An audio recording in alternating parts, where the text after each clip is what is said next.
രാത്രിയിൽ മലഞ്ചെരുവിലൂടെയുള്ള ഒരു ബസ് യാത്ര. നേരിയൊരു ചാറ്റൽ മഴയുണ്ട്. കണ്ടക്ടർ എല്ലാവരും ടിക്കറ്റ് എടുത്തോ എന്ന് വീണ്ടും വീണ്ടും ചോദിക്കുന്നുണ്ട്. ആരോ ഒരാൾ ആ ബസ്സിൽ ടിക്കറ്റ് എടുത്തിട്ടില്ല. പലതവണ ആവർത്തിച്ചിട്ടും ആരും ടിക്കറ്റ് എടുത്തിട്ടില്ല എന്ന് പറയുന്നില്ല. തൊട്ടടുത്ത സ്റ്റോപ്പിൽ ബസ് നിർത്തുമ്പോൾ അല്പനേരം ആ ബസ് സ്റ്റോപ്പിൽ വെച്ച് കണ്ടക്ടർ എല്ലാവരെയും പരിശോധിക്കുന്നുണ്ട്. ഓരോരുത്തരായിട്ട് ടിക്കറ്റ് ഉയർത്തി കാണിച്ച് പുറകിലോട്ട് വരുമ്പോൾ ഏറ്റവും അവസാനത്തെ സീറ്റിൽ ഒരാളിങ്ങനെ ചുരുണ്ടുകൂടി കിടപ്പുണ്ട്. ആളുകളുടെയൊക്കെ ശ്രദ്ധ ആ മനുഷ്യനിലേക്കായി. കണ്ടക്ടർ ഇപ്പോൾ അദ്ദേഹത്തെ വിളിച്ച് ചീത്ത പറയും, വഴക്ക് പറയും എന്നൊക്കെ രീതിയിൽ ആളുകളിങ്ങനെ നോക്കിക്കൊണ്ടിരിക്കുമ്പോൾ കണ്ടക്ടർ മെല്ലെ അദ്ദേഹത്തിൻ്റെ തോളിൽ തട്ടിക്കൊണ്ട് വിളിച്ചു, ചേട്ടാ ഉറങ്ങിയായിരുന്നല്ലേ, സാരമില്ല, എങ്ങോട്ടാ പോകണ്ടേ, ടിക്കറ്റ് എടുത്തിട്ട് കിടന്നുറങ്ങിക്കോളൂ. ടിക്കറ്റ് എടുത്ത് അദ്ദേഹം വീണ്ടും ഉറക്കത്തിലേക്ക് മയങ്ങി വീഴുന്നുണ്ട്. കോടമഞ്ഞ് നിറഞ്ഞ ആ റോഡിൽ ആ പാവം മനുഷ്യൻ്റെ കാർമേഘം മുഴുവൻ പെയ്തൊഴിഞ്ഞതുപോലെ. സുവിശേഷം കല്ലുകൾ കൊണ്ട് കുറേ ആളുകൾ ഒരവളെ വിധിക്കാനായി ഒരുങ്ങുമ്പോൾ മണൽത്തരി പോലെ അവളെ സ്നേഹിച്ച യേശുവിനെയാണ് നമുക്ക് കാണിച്ചു തരിക. യഹൂദ പാരമ്പര്യമനുസരിച്ച് വലിയ കുറ്റകൃത്യങ്ങൾ ഒന്ന് തന്നെയാണ് വ്യഭിചാരം ചെയ്ത. നിയമാവർത്തന പുസ്തകം 22-ാം അധ്യായം പറയുന്നു, വ്യഭിചാരം ചെയ്യുന്ന സ്ത്രീയെയും പുരുഷനെയും കൊല്ലണം. മോശയുടെ നിയമം രണ്ടുപേരെയും വധിക്കണമെന്നാണ്. അത് ശരീരത്തിന് എതിരായ പാപമായിട്ടാണ് കണക്കാക്കിയിരുന്നത്. പൗലോസ് അപ്പോസ്തലൻ കുറച്ചും കൂടി വ്യക്തമായിട്ട് അത് എടുത്തു പറയുന്നുണ്ട്. നിങ്ങൾ മിശിഹായുടെ ശരീരത്തിലെ അവയവങ്ങളാണ്.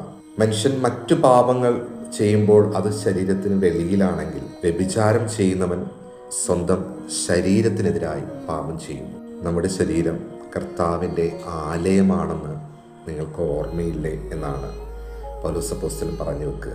അങ്ങനെ ഒരു പാപിനിയായ സ്ത്രീയെ ആളുകൾ കല്ലെറിഞ്ഞു കൊല്ലുവാനായിട്ട് ക്രിസ്തുവിൻ്റെ മുന്നിലേക്ക് കൊണ്ടുവരുമ്പോൾ ക്രിസ്തുവിൻ്റെ മനോഭാവം എത്ര സുന്ദരമാണ്.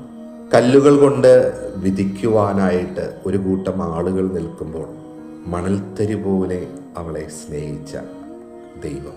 പാപിനിയായ സ്ത്രീയെ ക്രിസ്തുവിൻ്റെ മുന്നിലേക്ക് കൊണ്ടുവരുമ്പോൾ ഫരിസേയർ അടക്കമുള്ള ആൾക്കൂട്ടത്തിന് വ്യക്തമായ ധാരണകളുണ്ട്.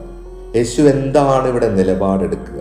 ഈ സ്ത്രീയെ വെറുതെ വിട്ടാൽ അത് മോശയുടെ നിയമങ്ങൾക്കെതിരാണ്. മറിച്ച് ഈ സ്ത്രീയെ കല്ലെറിഞ്ഞു കൊല്ലണമെന്ന് പറഞ്ഞാൽ കല്ലെറിഞ്ഞു കൊല്ലുവാനുള്ള അധികാരം റോമൻ ഭരണകൂടത്തിനെതിരെയാണ് ആണ്. ആ ഭരണകൂടത്തിനെതിരെ ഇവൻ സംസാരിക്കുന്നു എന്ന് ഇവന്റെ മേൽ കുറ്റം ചാർത്താൻ സാധിക്കും. അങ്ങനെ നിൽക്കുന്ന ഒരു മനോഭാവത്തിൽ ക്രിസ്തു എടുക്കുന്ന നിലപാട് വളരെ വ്യക്തമാണ്. എതിരെ വന്നവരുടെ വികാരങ്ങൾ പരിഗണിച്ചുകൊണ്ട് വചനം പറയുന്നു, അവൻ നിലത്തെഴുതിക്കൊണ്ടിരിക്കുകയായിരുന്നു. മനഃശാസ്ത്രത്തില് ക്രൗഡ് സൈക്കോളജി എന്നൊരു ചിന്താഗതിയുണ്ട്. ആരെങ്കിലും ഒരാൾ ചെയ്താൽ ബാക്കിയുള്ളവരും അതേപോലെ തന്നെ പ്രവർത്തിക്കുമെന്നുള്ളതാണ്. ഒരു ആൾക്കൂട്ടത്തിൽ ഒരാളെങ്കിലും കല്ലെറിയാൻ തുനിഞ്ഞാൽ ബാക്കിയുള്ളവരൊക്കെ അത് അനുകരിക്കുന്നവരായി മാറും എന്നുള്ളതാണ്. ക്രിസ്തു കൊടുക്കുന്ന മറുപടി സുന്ദരമാണ്. പാപം ചെയ്യാത്തവർ കല്ലെറിയട്ടെ. കല്ലുകളൊക്കെ നിലത്ത് വീണ് അവസാനം യേശുവും അവളും മാത്രമായി എന്നാണ് വചനം പറയുക.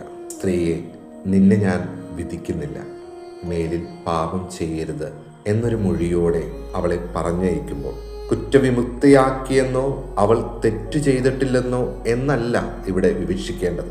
ജീവന്റെ നാഥൻ അവൾക്കൊരു അവസരം കൂടി കൊടുക്കുകയാണ്. വ്യഭിചാരത്തെ ന്യായീകരിക്കുകയോ നിസ്സാരവൽക്കരിക്കുകയല്ല സുവിശേഷം ചെയ്യുന്നത്. പാപിയും വിലപ്പെട്ട മനുഷ്യനാണെന്നും അവളുടെ ജീവിതത്തിലേക്ക് ഒരു ഭാവിയുടെ വാതിൽ തുറന്നു കൊടുക്കുന്ന ക്രിസ്തുവിനെയാണ് നമ്മൾ കണ്ടുമുട്ടുക. ആ ഒരൊറ്റ കരുണയുടെ പുറത്താണല്ലോ അവളുടെ ജീവിതത്തിന് വീണ്ടും അഴക് വരുന്നത്. തപസ് വീണ്ടും ഒരു അവസരം നൽകുന്ന ദൈവത്തെയാണല്ലോ നമ്മൾ കണ്ടുമുട്ടുക. നഷ്ടപ്പെട്ടതൊക്കെ വീണ്ടെടുക്കുവാൻ, ജീവിതം ഒന്നും കൂടി ഒന്ന് പുനരാരംഭിക്കുവാൻ, പൊട്ടിയടക്കപ്പെട്ട ജാലകങ്ങളൊക്കെ തുറന്നിടാനായിട്ട്, അല്പം കൂടി മെച്ചപ്പെട്ട് സ്നേഹിക്കുവാൻ, അല്പം കൂടി ഹൃദയമറിഞ്ഞ് മനസ്സിലാക്കുവാൻ, തീക്ഷ്ണതയോടെ പ്രാർത്ഥിക്കുവാൻ, ബന്ധങ്ങളെ ഒന്നും കൂടിയൊക്കെ ഒന്ന് ചേർത്ത് പിടിക്കുവാൻ, ജീവിതത്തെ കുറച്ചും കൂടി സരളമാക്കുവാൻ ദൈവം നൽകുന്ന മറ്റൊരവസരമാണ് ഓരോ തപസ്സുകാലും.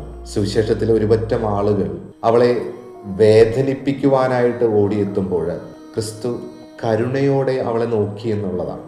ഞാൻ പറഞ്ഞു പോയ ഒരു വാക്കിൻ്റെ പേരിൽ എത്രയോ പേരിന്ന് വേദനിക്കുന്നുണ്ട്.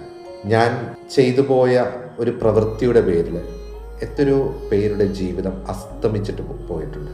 മണൽത്തരി പോലെ അവളെ സ്നേഹിച്ചു എന്ന് വചനം പറയുമ്പോൾ ചുറ്റുമുള്ളവരെ കുറച്ചും കൂടി ആർദ്രതയോടെ ചേർത്ത് പിടിക്കാനാണ് സുവിശേഷം നമ്മളോട് പറയുക. പൗലോസ് അപ്പോസ്തലൻ വീണ്ടും നമ്മളെ ഓർമ്മിപ്പിക്കുന്നുണ്ട്, നമ്മുടെ ശരീരം ദൈവത്തിൻ്റെ ആലയമാണ്. ആ ദൈവത്തിൻ്റെ ആലയം മറ്റുള്ളവർക്ക് പ്രകാശമാകേണ്ട ഒന്നാണ്. എൻ്റെ ജീവിതം കൊണ്ട് എത്ര പേർക്ക് വെളിച്ചമേകാൻ സാധിക്കുന്നുണ്ട്. ആശ്വാസം നൽകുക എന്നതിനെ പരം എന്ത് സുവിശേഷമാണ് നമുക്ക് മറ്റുള്ളവർക്ക് നൽകാൻ സാധിക്കുക. നഷ്ടപ്പെടലിൻ്റെ ഇടങ്ങളിൽ നിന്ന് വീണ്ടെടുപ്പിൻ്റെ ഇടങ്ങളിലേക്ക് നമുക്ക് യാത്ര ആരംഭിക്കാം.